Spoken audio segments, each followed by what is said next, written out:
গতকাল পয়লা বৈশাখে হয়ে গেল শিল্প সুষমা আর্ট গ্যালারির উদ্বোধন।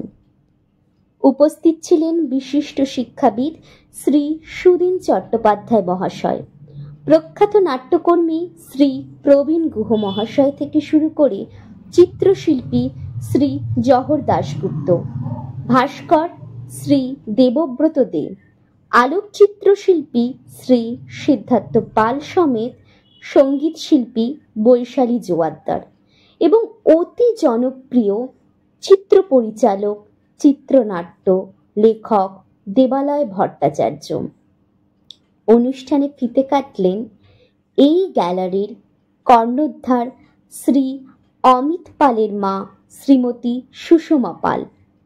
বিশিষ্ট অতিথিদের মূল্যবান বক্তব্য দর্শক শ্রোতাদের বিশেষভাবে সমৃদ্ধ করেছে।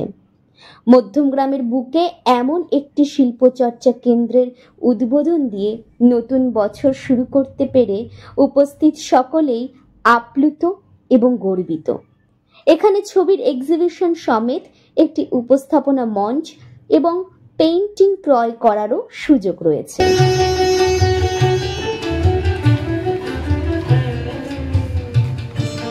আজকে অমিতের এই উদ্যোগটা একটা একক উদ্যোগ হলেও আমি চাইব এটা ছড়িয়ে পড়ুক এবং অনেক অনেক এরকম প্রচেষ্টা হোক এবং ব্যক্তিগত প্রচেষ্টা হোক, যার মধ্যে চোখে জল থাকবে, মায়ের নাম থাকবে, অনুভূতি থাকবে, কর্পোরেট থাকবে না।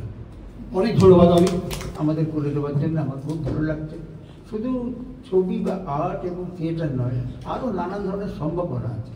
যারা এই ধরনের স্পেসে থিয়েটার করেন তাদের জন্য যেমন আছে, আমরা যেমন এক্সপেরিমেন্টাল কাজ করি, আমরা গোটা ঘর জুড়ে স্পেস ভেঙে চুড়ে থিয়েটার করতে পারি, সেই স্কোপটা এখানে আছে। এখানে আবৃত্তি হতে পারে, গান হতে পারে, নাচ হতে পারে, ছোটো ছোটো ভালো ছবি দেখতে পারি আমরা। অসংখ্য অন্য ধরনের একটা স্কোপ আমাদের সামনে তৈরি করে দিয়েছে। সুবিশাল সুবিশাল সুযোগ। এবং আমি মধ্যমগ্রামবাসী হিসাবে আমার আজ গর্ব হচ্ছে যে আমার মধ্যমগ্রামে এরকম একটা স্পেস তৈরি হলো এবং আমি একদম শিওর যে এই স্পেস আগামী দিনে আমরা ডেট পাবো না নেওয়ার জন্য। দুঃসময়ের পয়লা বৈশাখ অনেক দিন আগে আসে। এটা একটা দুঃসময়ের পয়লা বৈশাখ।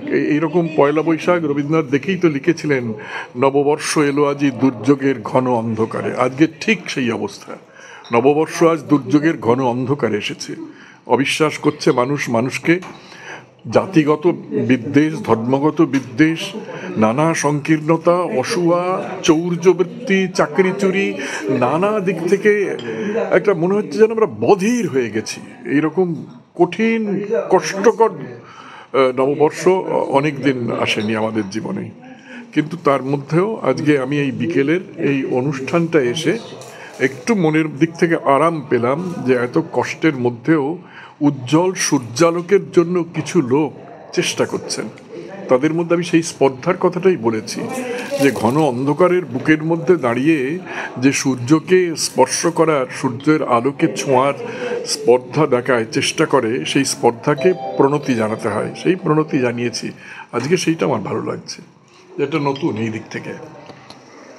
আমাদের যখনই কোনো পারফর্ম করতে হয়, বেশিরভাগ ক্ষেত্রে আমাদের কি হয়, কলকাতার শহরে বা শহরের দিকে যেতে হয়, মফস্বলের দিকে এরকম কোনো জায়গা আমরা পাই না। এরকম একটা জায়গা পেয়ে কি মনে হচ্ছে যে মধ্যমগ্রামবাসী বা আশেপাশে যারা আছে তাদের জন্য কতটা উপকৃত হতে পারে? উপকৃত তো হবেনই, তারা তো উপকৃত হবেন, এরকম স্বাভাবিক কথা। যদি এটাকে ব্যবহার করতে পারেন তাহলে উপকৃত হবেন। আমাদের একটা প্রবণতা আছে ছুটে যাওয়া কলকাতার দিকে। এটা তো আজ নয়, সেই 19 শতকের নবজাগরণের সময় থেকে শুরু হয়েছে।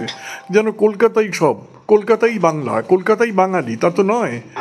বাংলা, বাঙালি বাস করে বাংলার প্রত্যন্ত গ্রামে গঞ্জে, নগরে, শহরে, বন্দরে ছড়িয়ে আছে। বাংলার আকাশটা অনেক বড়, পরিব্যাপ্ত।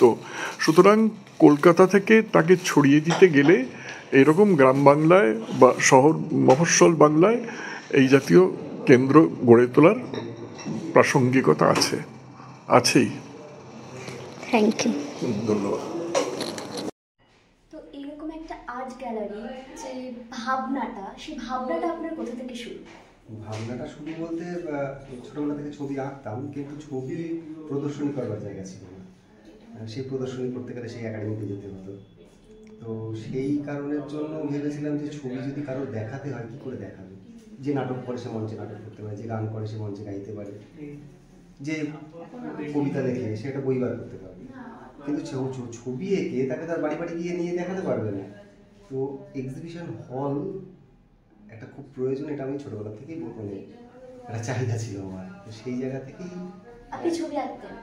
ছবি আঁকতাম, শিল্পী নই, কারণ শিল্পী হয়ে ওঠা হয়নি, কারণ কমার্শিয়াল আর্ট নিয়ে পড়াশোনা করেছি। কমার্শিয়াল আর্ট যারা করে তাদেরকে আর শিল্পী বলা হয় না, সে অর্থে যারা ফাইন আর্ট করে তাদের শিল্পী বলা হয়, কারণ আমরা লোকের চাহিদা অনুযায়ী মানে শিল্প তৈরি করি, মানে ডিজাইন করি আর কি। তো যারা লোকের চাহিদা অনুযায়ী কাজ করে না, নিজের চাহিদাতে কাজ করে, লোকের কাছে সেটা পছন্দ হলে সেটা কেনে, কিন্তু আমরা লোকের চাহিদা অনুযায়ী কাজ করি বলে আমরা শিল্পী নই। আচ্ছা, তো এই আর্ট গ্যালারিটা তো চাইলে আপনি কলকাতার দিকে বা বড় বড় জায়গায় খুলতে পারতেন, এখানেই বা মধ্যমগ্রামেই কেন খুলতেন? কলকাতায় যেহেতু ব্যবস্থা আছে, মানে এক্সিবিশন হল রয়েছে, মফস্বলে কোথাও এই ব্যবস্থা ছিল না। তো সেই জায়গা থেকেই মনে হয়েছিল যে এখানে একটা আর্ট গ্যালারি করা যায়, কেমন হয়। তা ভালো সাড়া পেয়েছি, ভালো লাগছে। আর নতুন যে প্রজন্মের ছেলেপুলে আছে, তো তাদের জন্য কতটা দরজা খুললো বলে আপনার মনে হচ্ছে? দরজা খুললো তো বটেই, কিন্তু আমি একটা জিনিস লক্ষ্য করলাম, সেটা যারা প্রতিষ্ঠিত শিল্পী বা নামকরা শিল্পী তারাই বেশি আসছে, কিন্তু যারা নতুন শিল্পী তাদের সংখ্যা খুব কম। এটা আমাকে খুব মানে ভাবাচ্ছে, কারণ তাদের মধ্যে উৎসাহ দেখছি খুব কম। মানে আমি বলবো যে নতুন নতুন শিল্পী যারা মানে এখনও মানে পড়াশুনো করছে, মানে ছবি আঁকা নিয়ে বা ভাস্কর্য নিয়ে, তারা একটু বেশি বেশি আসুন। আসলে না, যারা এই জায়গাটা পৌঁছচ্ছে না, এই জায়গায় এসে পৌঁছচ্ছে না, তারা ভাবতে পারছে না যে এখানে কি আছে। আমি একবার রিকোয়েস্ট করবো যে ভালো না লাগলে আর আসতে হবে না, একবার এসে দেখে যান, তারপরে মানে লোকে ভরসা করতে পারছে না মধ্যমগ্রামে আর্ট গ্যালারি, এই তো কলকাতায় হয়, তো মধ্যমগ্রামে আর্ট গ্যালারি এটাকে ভরসা করতে পারছে না। তাই বলছি যে একবার আসুন, এসে দেখে যান, ভালো না লাগলে আর আসতে হবে না।